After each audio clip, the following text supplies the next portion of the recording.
In this video, I'm going to show you how to stop auto-reply in Gmail and how to disable vacation mode in your Gmail account. So now all you have to do is to open up your Gmail account.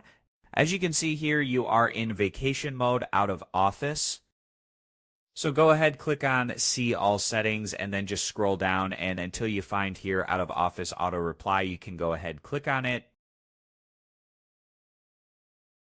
Just to make it off, and just go ahead, click on Save Changes. Just stop auto-reply in Gmail, and also to disable your vacation mode in your Gmail account. So this is how to stop auto-reply, and all you have to do is to follow all the instructions I showed you before. So this was an easy and quick process video. I hope this video was helpful, and as always, thank you for watching.